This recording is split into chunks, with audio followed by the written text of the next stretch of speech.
Hello friends, it is almost that time for comfort food and cozy season, and I have 4 recipes that you will not want to miss. So grab your favorite beverage, get comfy, and let's get cooking.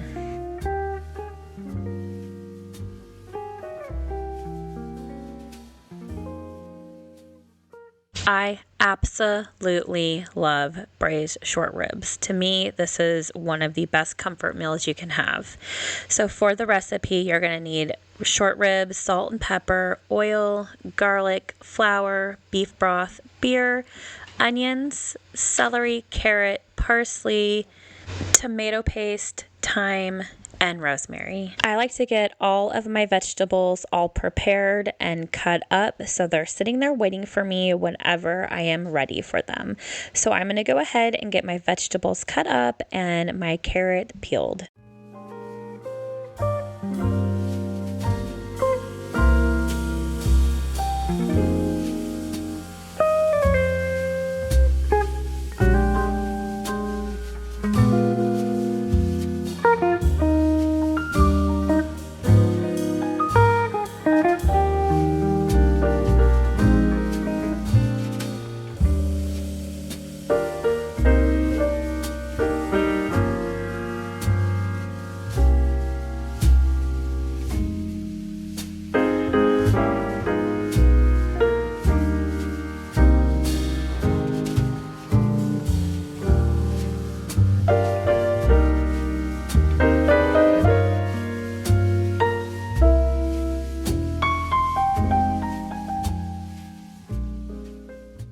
Now that my vegetables are all ready and waiting for me, I'm going to heat olive oil in my Dutch oven, and then I'm going to dredge my short ribs in some flour, and you're going to want to get a nice crisp on those short ribs on each side.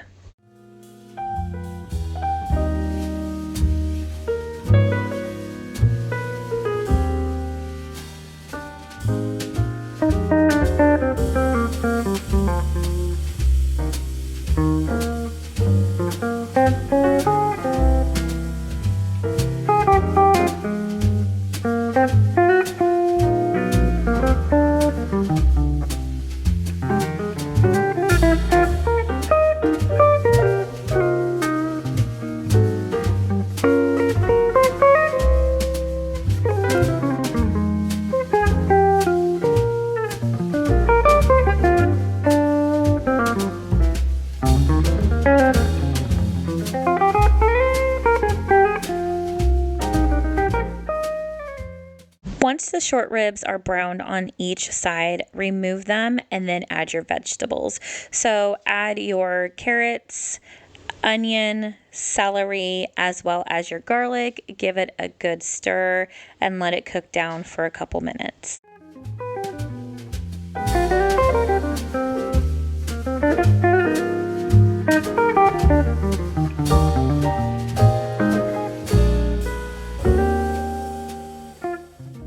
Once the vegetables have cooked for a few minutes, then you want to add your beer and your beef stock along with your tomato paste and herbs, and then place the short ribs back into the Dutch oven where you want to bring everything up to a boil, then lower it down to simmer and put a lid on it.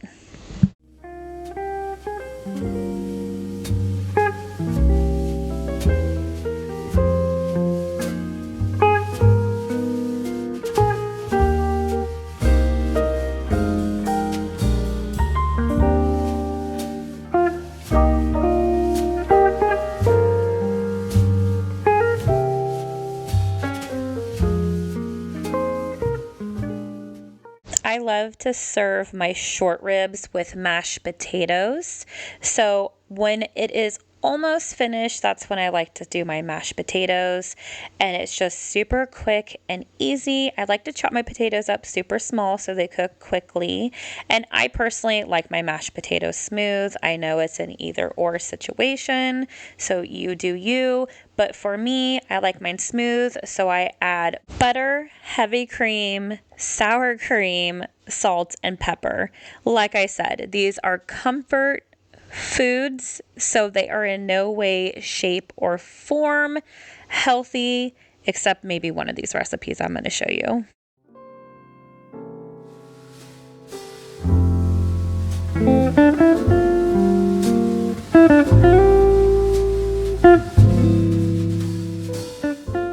After cooking for several hours, here is what it should look like.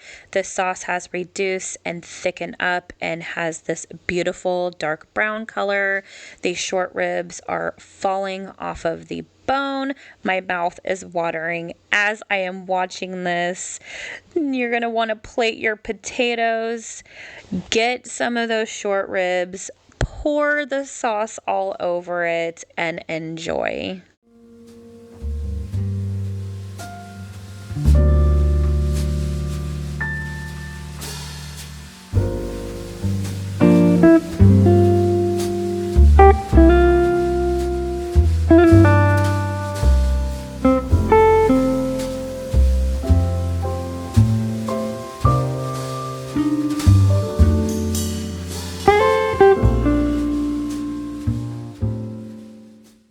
I made these scalloped sweet potatoes last Thanksgiving and they were a huge hit. They're not like your traditional sweet potato casserole. They are better. This is going to be the healthiest recipe out of all 4 of them. So if you're not really into the heavy comfort foods, this is the one for you. So as the title is, sweet potatoes, you're going to want to cut up your sweet potatoes nice and thinly. I don't have anything other than a knife to cut mine, so just make sure you cut them as thin as you can if you don't have a mandolin with you.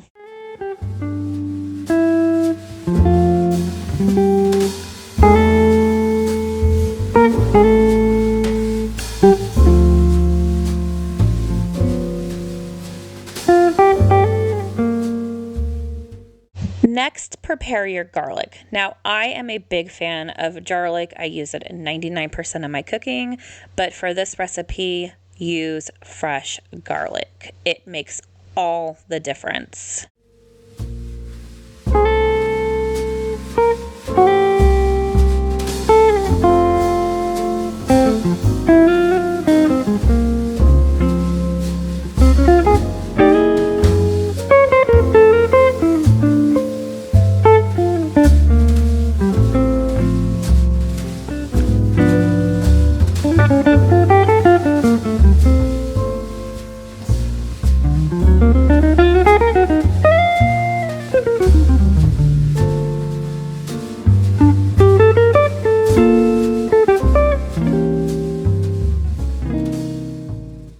Now that everything is chopped up, we're going to place the potatoes in a Ziploc bag as well as the garlic, and then we're going to throw in some melted butter, Italian seasoning, olive oil, salt, and pepper.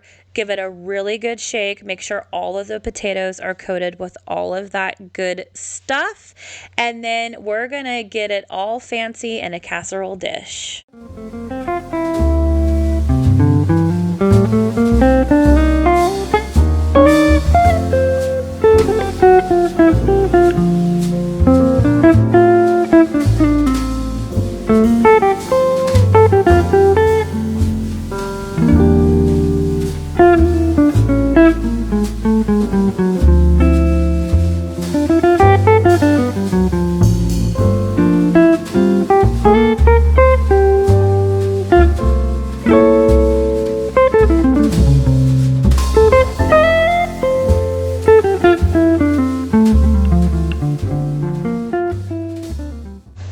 And I forgot the one ingredient that takes this over the top is freshly grated Parmesan cheese.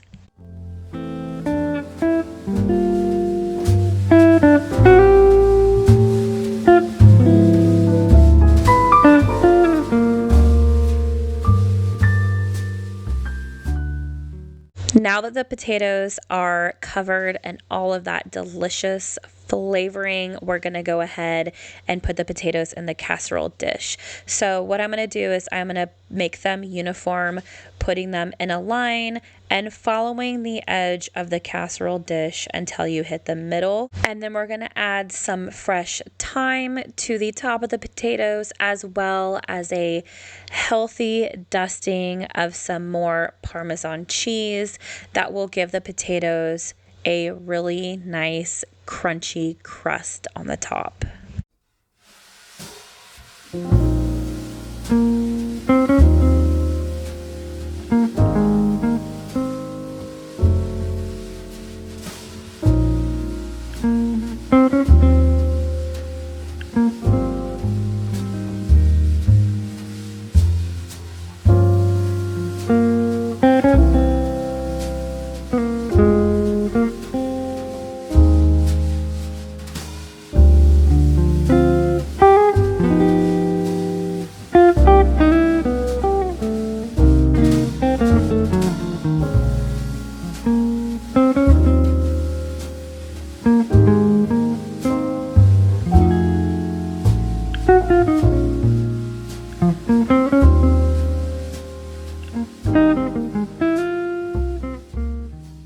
Put a lid on it and place it in the oven for 30 to 35 minutes, and it will come out all nice and golden brown with little crunchy edges. If you are a fan of sweet potatoes, please make this dish. It does not disappoint.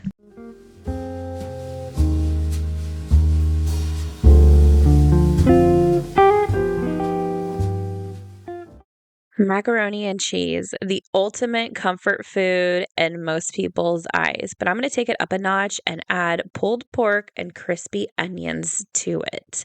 Super simple. Macaroni and cheese is delicious and easy to make. I'm going to start by shredding my cheese.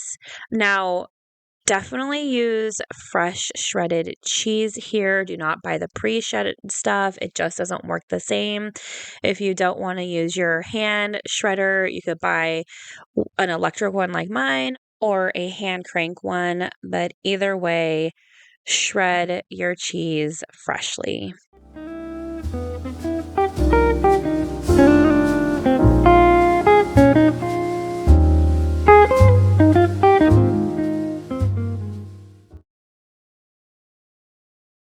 Typically, I start out making a roux first, which is just melted butter. You add your flour and then you add your liquid to thicken the liquid up. But this recipe called for adding the liquid first. So I added some milk, heavy cream, and chicken stock, and you're going to bring that to light simmer. And once it gets to a light simmer, add all of your cheese and continuously whisk.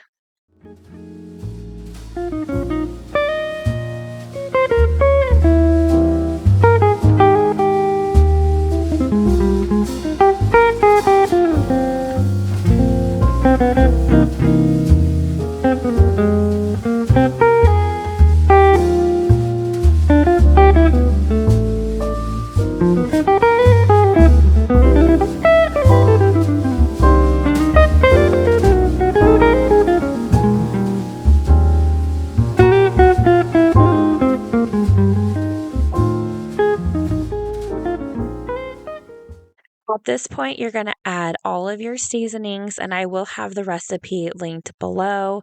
Give it a good whisk once all of your seasonings are in there, and then you're going to incorporate the macaroni.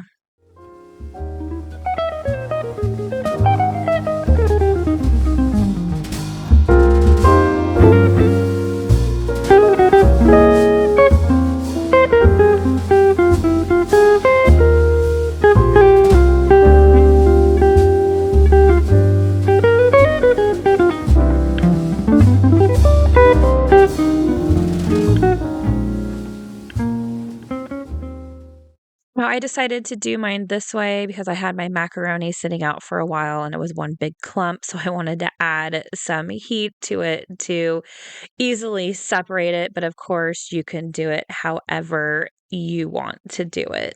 We had already done pulled pork sandwiches the night before, so this is a great dish to have the next day after you have pulled pork.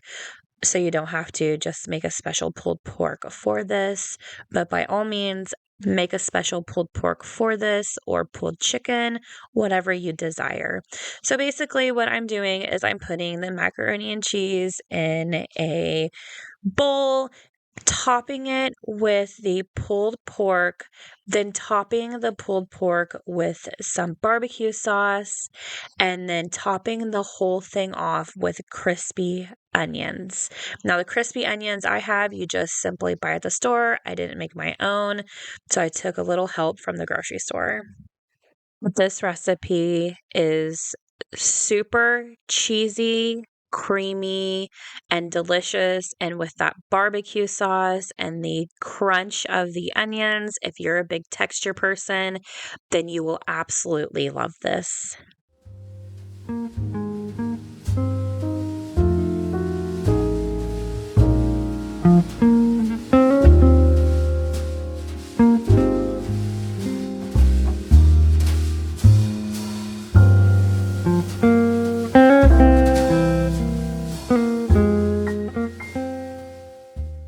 Beef stew is one of my absolute favorite things to make when it is cold outside and I need to warm the bones up.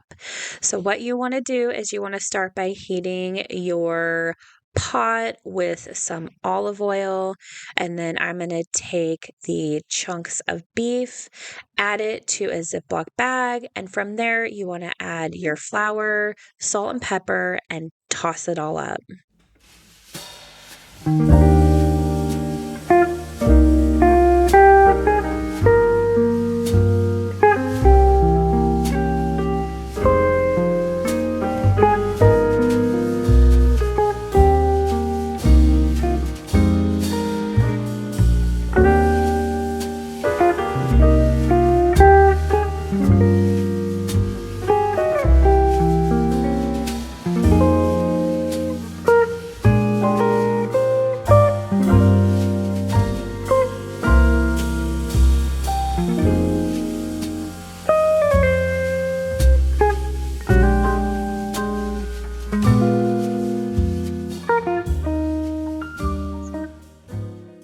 Once everything is tossed and the oil is heated, you are going to put your little chunks of beef in the oil to brown them up. Now you're going to want to do this in batches. You don't want to crowd the pan because they don't get as crispy on the outside as they need to be. If you just dump the whole thing in, do not do that. Work in batches. This does take some time, but it is completely worth it at the end.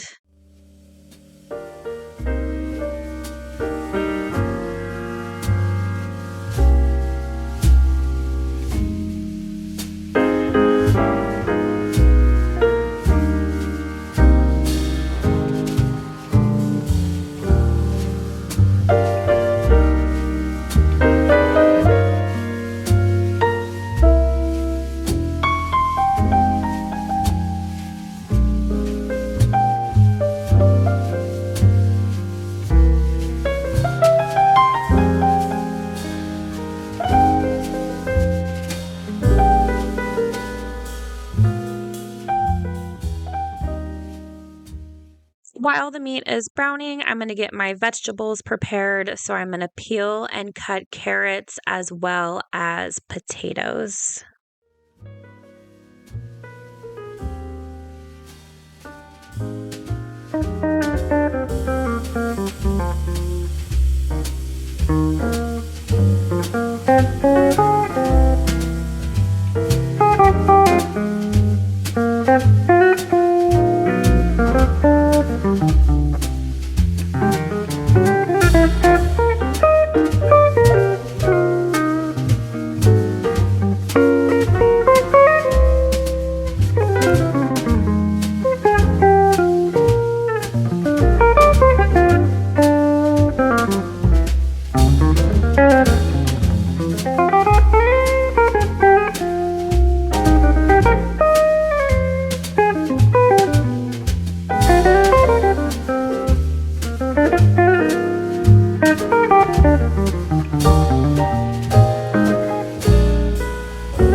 Once the meat is browned on all the sides and all of your vegetables are chopped up, you're going to want to add some red wine to the pan. Now, if you don't want wine, then just simply omit it. Add some red wine vinegar, beef stock, and at that point, scrape up all those tasty bits off the bottom of the pot. That is where a lot of the flavor lies. And then add all of your herbs and seasonings. Bring the meat back into the pot, put a lid on it, and simmer it. And then after it's simmered after a while, that's when you want to add all of your vegetables and your potatoes.